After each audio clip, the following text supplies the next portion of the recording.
Welcome to an episode of the Okanagan Gardener and Forager channel. Today I'm going to talk about, well, what I was out here.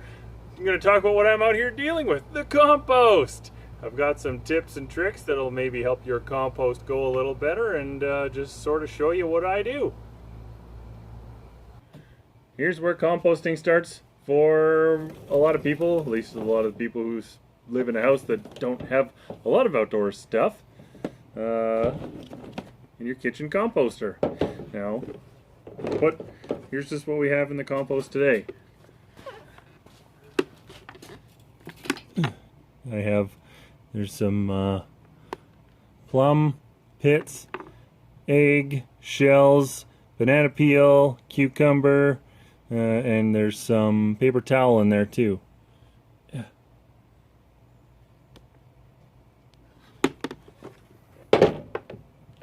It's usually easy for most people to get a lot of green compost. Generally the rules are 1/3 green, 2/3 brown, and green is like your kitchen scraps, the stuff, pretty much all that. And then brown is stuff like dry leaves or wood chips or maybe more of the yard stuff.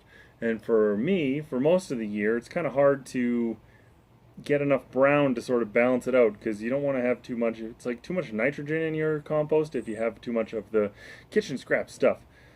So you can save up your leaves for the year and spread them out and mix them into your compost now and then.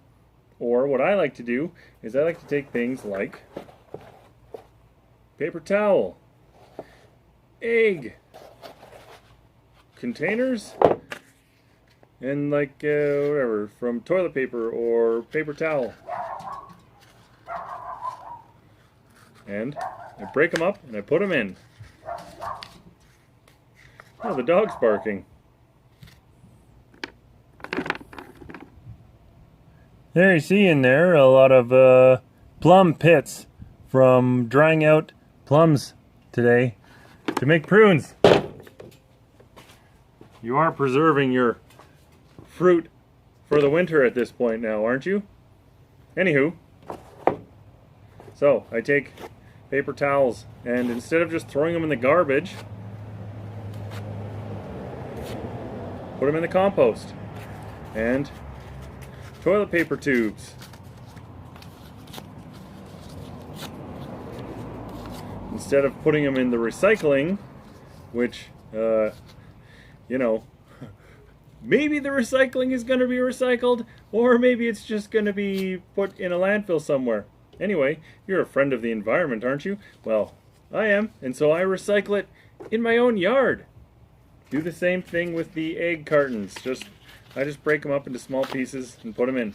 And what this is doing is it's good for it cuts down a lot on what I put in the garbage, but also it is going to help the compost work better because, yes, about 1/3 green, 2/3 brown, and a lot of the year it is hard to get the brown. So this is what I do in the meantime.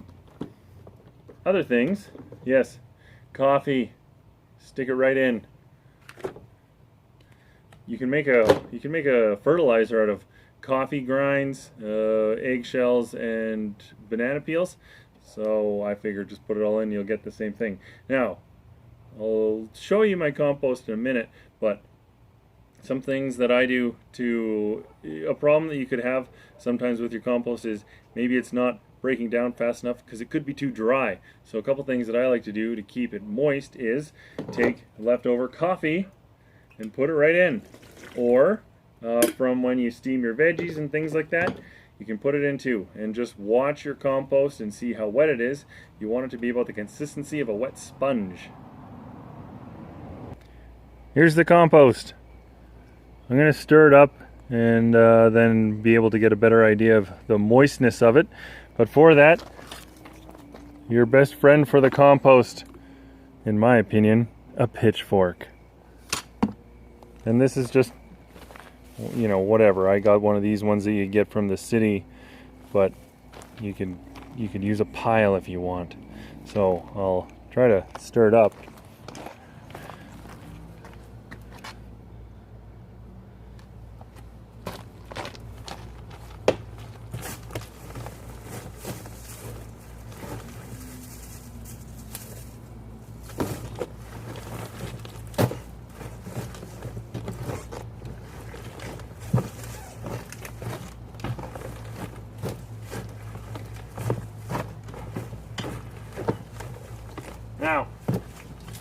You'd want to be stirring it up, you know, okay, yeah, every 2 weeks, some people would say, but really, who's going to stir their compost every 2 weeks? I know I'm not going to, but stirring it up helps, makes it all get whatever. It helps it speed up and do its breakdown thing. So, here's a little more of what it's looking like now, and so you can see it is fairly dry. We were away for a little while, so what I would be doing for the next little while is I would be adding the coffee leftovers and maybe the steamed water leftovers, and I'll add it to it until it's a little bit more moist. But also a thing to keep in mind with your compost, it shouldn't stink. And like, yeah, it kind of smells like it's breaking down or whatever, and that's good.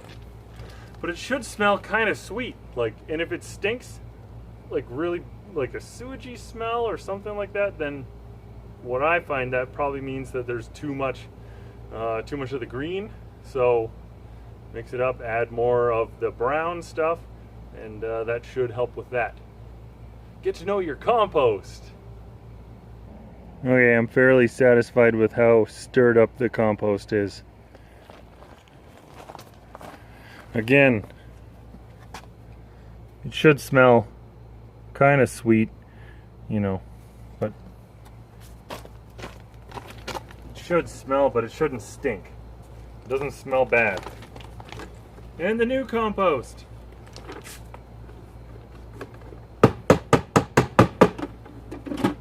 Seriously though, if you're not composting, and you can, you should be, and if you care about, you know, your yard and your garden, then it gives you a great source of fertilizer. But also, more importantly, well, no, more importantly to me is what I do in my own garden. But the bigger picture sort of thing is, if you do care about the environment, and we probably all should because we all live here, then you should probably be composting. So anyway, I hope that this video gave you some ideas about how to compost, and if you liked it and you thought it was useful, then please give it a thumbs up, and thanks for watching.